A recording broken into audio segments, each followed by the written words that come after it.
buenas tardes, bienvenidos al cierre de los mercados en Primera Página Televisión, el espacio donde revisamos el comportamiento de la Bolsa de Nueva York y los mercados de la integración NUAM. Así las cosas, les cuento que ya cerraron las operaciones, las bolsas internacionales, y vamos a ver cómo finalizó la jornada Wall Street. El Dow Jones retrocedió 0,50% hasta los 47.875 puntos, el Standard & Poor's 500 bajó 1,16% hasta los 6.721 y el Nasdaq también bajó en 1,81% hasta los 22.693. Les cuento que las bolsas estadounidenses retrocedieron este miércoles ante una nueva salida de los inversores de los principales valores tecnológicos. Oracle y Broadcom, dos referentes del comercio ligado a la inteligencia artificial, lideraron las caídas con descensos superiores al 4% y 5% respectivamente, mientras que Nvidia retrocedió alrededor de 3%. El movimiento confirma una rotación desde el crecimiento de gran capitalización hacia sectores más defensivos como salud y finanzas, en un contexto de mayor cautela de cara al 2026. En el mes, Oracle acumula una caída del 10% y Broadcom del 19%. Analistas advierten que la volatilidad podría continuar ante las dudas sobre cuándo se materializarán los retornos de las fuertes inversiones en inteligencia artificial y la incertidumbre en torno a la política monetaria. Es así como el Standard & Poor's 500 y el Dow Jones enfilan así su cuarta jornada consecutiva de pérdidas. Tras revisar esta información, veamos cómo cerraron los mercados de la integración NUAM, iniciando con la Bolsa de Valores de Colombia.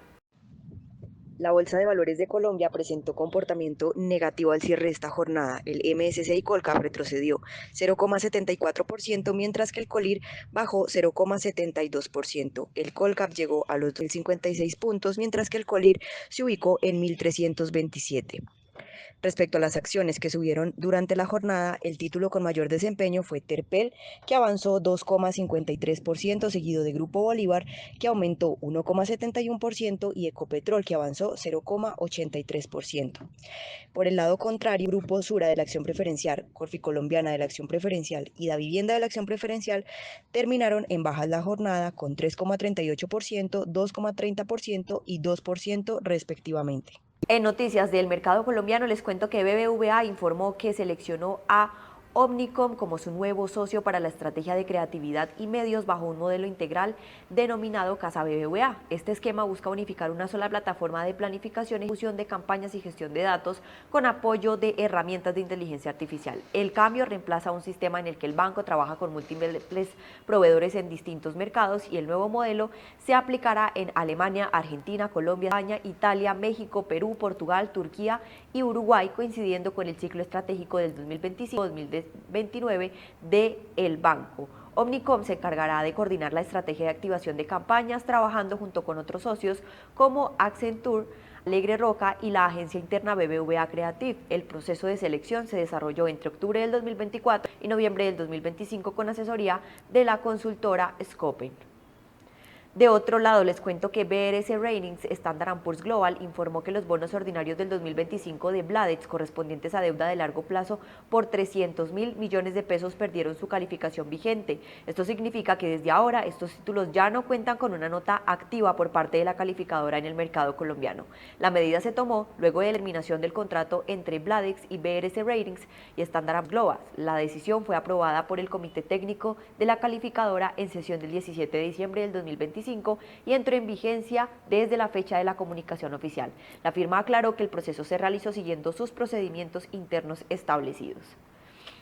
Siguiendo con los mercados que integran NUAM, vamos a darle paso a el mercado chileno, que hoy finaliza con una variación negativa en 0,53% en 10.134 puntos, una baja bastante considerable. Esta es la tercera sesión que el IPSA ocupa en terreno negativo. Entonces vamos a ver cuáles fueron las acciones que influenciaron este comportamiento. A pesar de que la Sociedad Química Minera es una acción de alta ponderación dentro del IPSA, pues no le dio para que se lograra impulsar. Sin embargo, terminó con buena jornada, 4,39%, seguido de Latam, que también aumentó 0,45%, y Entel, que tuvo una subida del 0,30%. Por su parte, acciones como por ejemplo Banco Itaú, empresas CMPC y Cencomals retrocedieron en la jornada de hoy 2,72%, 2,47% y 2,30% respectivamente, teniendo en cuenta que el resto de jornadas finalizaron en una superior al 2%.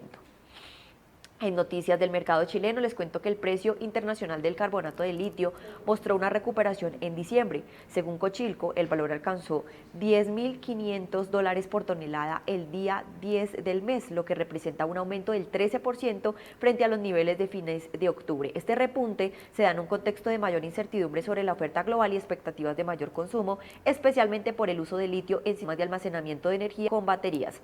Pese a la subida de fin de año, el precio promedio del carbonato de litio en el 2025 se ubica en $9.309 por tonelada, lo que implica una caída del 24% frente al promedio del 2024. Cochilco explica que el mercado sigue marcado por escenarios de superávit y por decisiones operativas claves como la incertidumbre sobre una apertura en una mina relevante en China. En ese contexto, el alza de diciembre se interpreta como un ajuste de corto plazo dentro de un mercado que aún no recupera los niveles del año anterior. De otro lado, el banco de inversión Berenberg aumentó su precio objetivo para las acciones de Anglo American desde 31 hasta 34 libras esterlinas y mantuvo su recomendación de compra. El ajuste se da en un momento en que la compañía avanza hacia la fusión de iguales con la canadiense Teck Resource, una operación que se espera concluir en el 2026 y que recambiará el perfil del grupo en la industria minera, especialmente en el negocio del cobre. Según Berenberg, tras la fusión, Anglo American pasará a tener una posición más relevante en la producción global de cobre, aunque en el corto plazo se espera ajustes. El banco prevé una menor producción de cobre para el 2026 y recortó sus estimaciones de utilidad por acción para el 2025 y el 2026, principalmente por el desempeño de activos como BERS y el negocio de carbón metalúrgico. Hacia el 27, en cambio, Berenberg anticipa una mejora en los resultados asociada a desinversiones y a una mayor estabilidad tras la integración con Teck. Y ya para finalizar, vamos a darle paso al mercado de Lima, que hoy finalizó en índices negativos. El general 0,10% y el Select en 0,25%. El general nuevamente retrocediendo por debajo de los 42.000 puntos, ubicándose específicamente en 41.752, y el Select pues bajó levemente 0,25% en 1.078 puntos. Vamos a ver cuáles son las acciones que influenciaron su comportamiento, y en el caso de las acciones que subieron, encuentra Cementos Pacasmayo en 56,4%, Pacífico Compañía de Seguros aumentó 16,49% y Southern Copper también tuvo un avance del 4,73%. Por su parte, acciones como por ejemplo PDD Holding, Inversiones Portuarias Chancay y Supermicrocomputer finalizaron en caídas. PPP Holding en una variación negativa del 21,49%, por Inversiones Portuarias Chancay retrocedió 11,81% y Supermicrocomputer también bajó 11,09%. En noticias del mercado limeño les cuento que el Congreso de Perú aprobó una prórroga de un año al programa Reinfo, que otorga permisos temporales a pequeños mineros informales, extendiendo su vigencia hasta finales del 2026. La decisión se tomó en segunda votación y se dio en medio de protestas de mineros que pedían más tiempo para regularse. Finalmente, el legislativo optó por un plazo menor al de 2 años que se había planteado en proyectos anteriores, una opción que ya había sido cuestionada por el Poder Ejecutivo. El Reinfo funciona desde hace más de 10 años como un mecanismo transitorio para que pequeños productores, principalmente de oro y cobre, puedan operar mientras cumplen requisitos de formalización, y con esta ya son 5 las prórrogas aprobadas, que ha abierto un debate sobre la efectividad del programa. Autoridades y fuentes del sector advierten que estas extensiones han coincidido con el crecimiento de la minería ilegal, especialmente en un contexto de precios altos de oro, lo que mantiene la presión sobre el Estado para reforzar controles y revisar el futuro de Reinfo. De otro lado, les cuento que la inversión minera en Perú alcanzó los 4.482 millones de dólares entre enero y octubre del 2025, lo que representó un incremento del 17,7% frente al mismo periodo del año pasado. Según el Ministerio de Energías y Minas, este resultado se explica por el avance de proyectos de expansión y por procesos de mejora operativa en las principales empresas del sector. Solo en octubre las inversiones superaron los 573 millones de dólares, con un aumento tanto frente a septiembre como en comparación con octubre del 2024. El mayor destino de recursos fue infraestructura, seguido de plantas de beneficio y equipamiento minero, lo que muestra un enfoque en fortalecer la capacidad productiva y la efectividad de las operaciones. A nivel regional, Moquegua, Arequipa, Apurímac e Ica concentraron cerca del 48% del total invertido, reflejando el peso de los proyectos mineros en el sur del país. De acuerdo con MINEM, este comportamiento confirma que la minería sigue siendo uno de los principales motores de la actividad económica en Perú. Muchísimas gracias a todos nuestros televidentes. Nos vemos en una próxima oportunidad aquí en Primera Página del Canal de los Negocios, pero no me voy sin antes dejarlos con este análisis económico.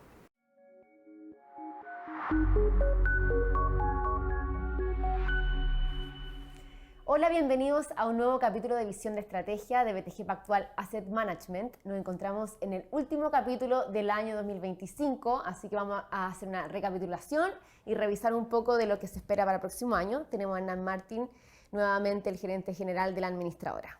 Hola, Hernán. Hola, Cata, ¿qué tal? Bien. Bien.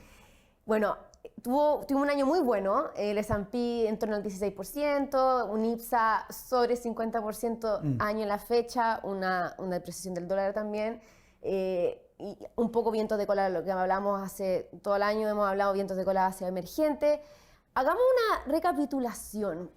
Nosotros hablamos al principio de año de muchos riesgos, como que pareciera que esos riesgos como que ya no se hablan. Sí, o el mercado ya no lo ve tal como tal, se lo asimiló bastante. Acuérdate que estaba Trump, de alguna manera, que fue la principal noticia, y todos los cambios que iba a hacer, todos estos riesgos geopolíticos, guerras comerciales, aranceles.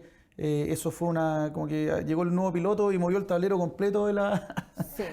de que se dio del avión. La verdad que los mercados esto fue en abril, lo hemos conversado varias veces ya, hubo una caída importante en ese minuto del S&P y desde ese minuto post-abril lo único que ha habido una línea recta, una recuperación gigante, llega al 16, o sea, ese menos 10 que hubo en su minuto, estamos hablando casi 26, casi un 30% desde el bottom, es una locura, o sea, realmente, además de años atrás que venía muy bien el S&P, entonces no es nuevamente una ratificación de una tendencia muy potente en los mercados, así que yo creo que nada, celebrarlo.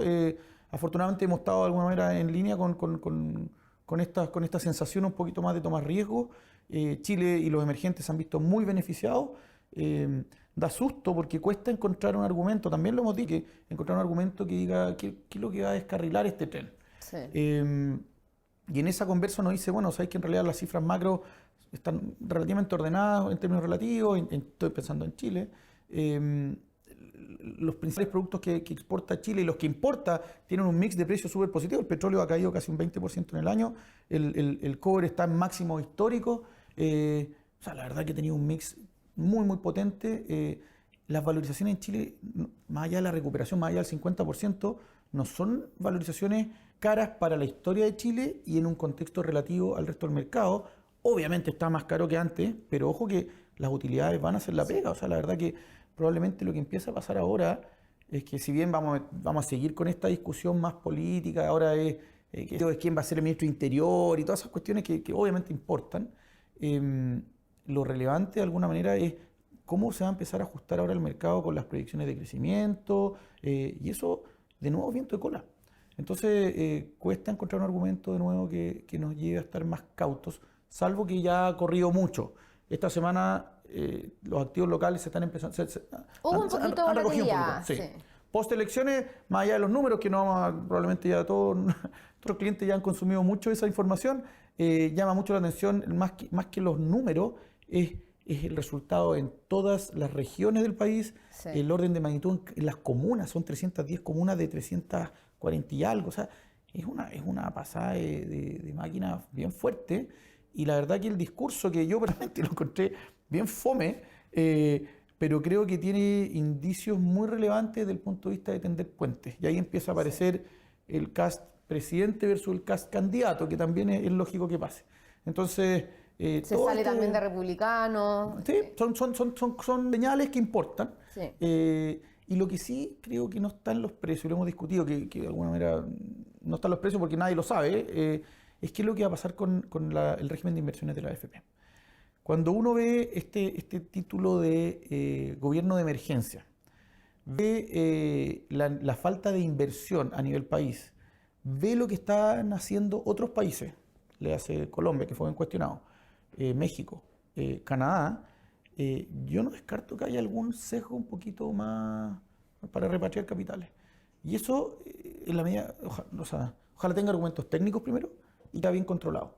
Porque si no, ahí corremos el riesgo de, obviamente, de desorden, burbuja y volver en este escenario de inestabilidad. No tenemos que volvernos locos también. O sea, este país hace 10 años que venimos jugando a este yo-yo. Sí.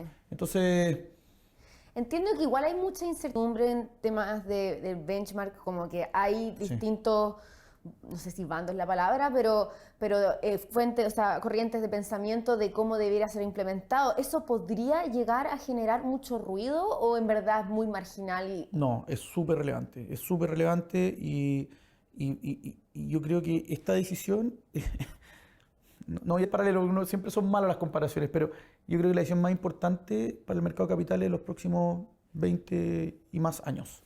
¿Ya?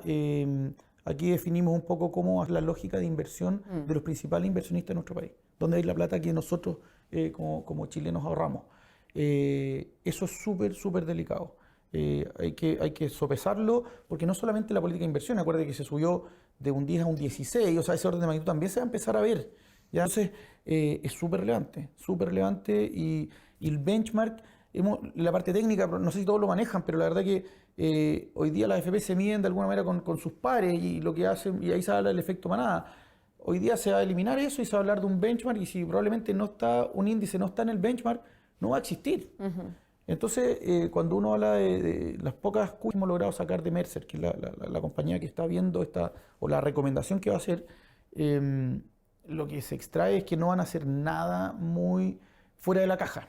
O sea, probablemente van a recomendar algo bien plain vanilla, algo que va a sorprender por lo fome, ¿ya? Entonces, vamos a estar lejos de que vamos a encontrar una solución a todos los problemas. Cero. O sea, probablemente van a hacer un benchmark que va a ser súper lógico, con los pesos de los market caps del mundo, con los mercados más profundos, y en esa lógica cambia mucho la estructura de los fondos de pensiones hoy día. Sí. Entonces ahí es donde uno dice, ojo, ¿qué pasa con eso?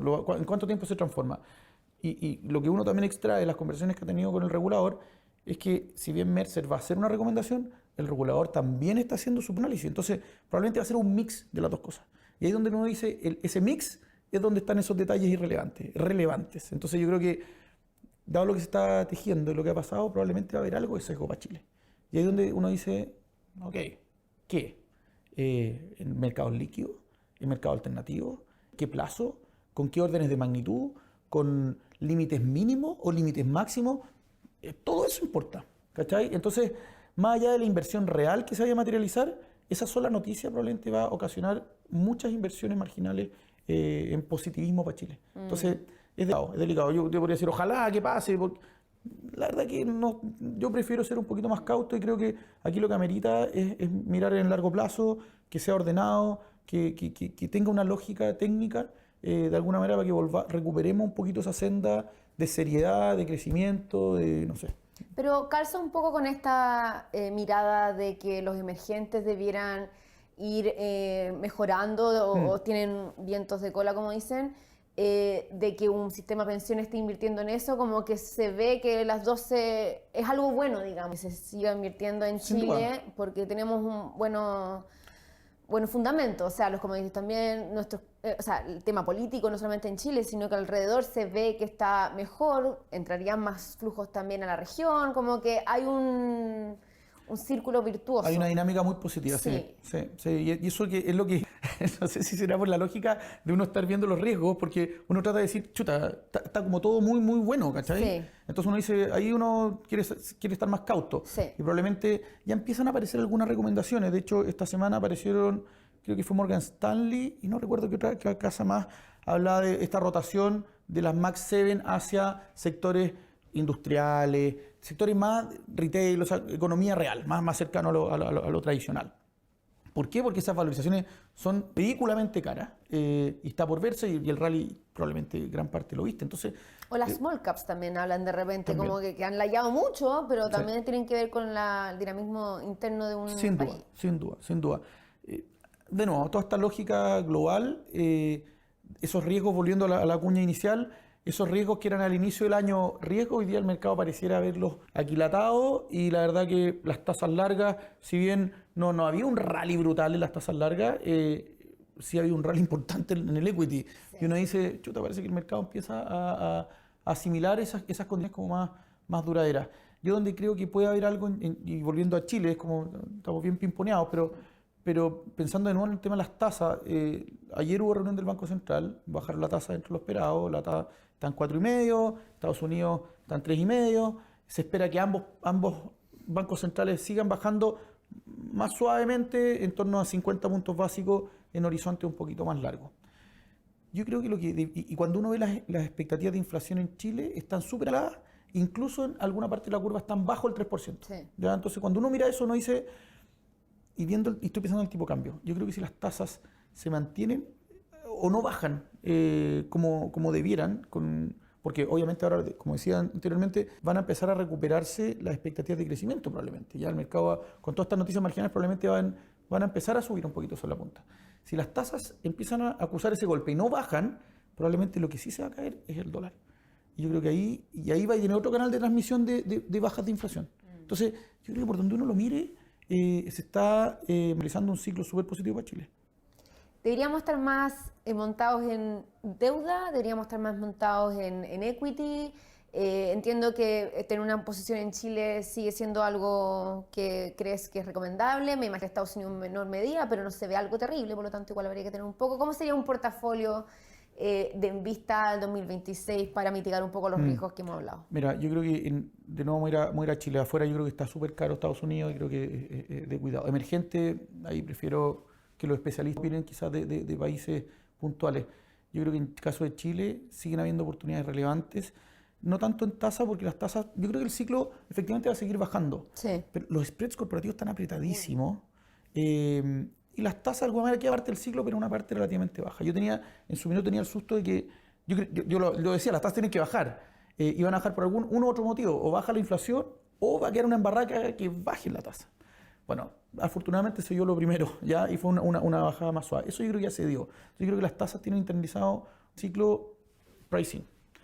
Yo creo que el equity, si bien ha corrido mucho, siguen habiendo oportunidades de retorno. Obviamente no vamos a tener un 50%, No, por supuesto. pero las utilidades van a andar bien y yo creo que por ese lado va a tener retornos buenos en el IPSA. Donde sí creo que siguen habiendo muchas oportunidades en los mercados privados. La deuda privada, los bancos están dejando la puerta abierta para que entren muchos agentes más pequeños y esas tasas no han corrido como si han corrido las tasas de mercados líquidos. ¿Ya? Entonces, esos spreads están amplísimos. Tú podías hacer un montón de créditos privados con garantías, con colaterales, que son realmente muy, muy buenos retornos. Nosotros tenemos varios fondos que están con UF más, implícito UF más 8, que para clientes eso tiene una maravilla. Y en duraciones bien acotadas dentro de... Súper, súper corto. Y lo otro es el mercado real estate, que sigue estando muy golpeado. El mercado, como que de alguna manera le hizo la cruz, se está empezando a recuperar. O sea, todas estas medidas puntuales haciendo efecto, pero marginalmente. Yo creo que hoy día, como lo hemos dicho antes, el dueño del capital es el que pone la música y creo que pueden haber concesiones de precio bien importantes para la entrada. Y eso creo que ahí todavía hay mucho paño que cortar, o sea, falta mucho todavía. Entonces, yo creo que ahí hay tres cuñas, creo que real estate, deudas privadas, IPSA, dólar, si es que de alguna como hedge, uno diciéndose dólar, me refiero que probablemente va a seguir depreciándose contra el peso chileno. Yo creo que sigue habiendo un escenario positivo. De nuevo, no me va a tirar el tejo muy pasado. Yo creo que aquí la visibilidad de este país, como hemos dicho antes, son cortas y probablemente 6 meses, un poquito más también, tenemos espacio para seguir de alguna manera positivo. Así que nada, eso. Perfecto, se ve un buen 2026 entonces para los mercados locales especialmente. Muchas gracias y nos vemos en un próximo capítulo.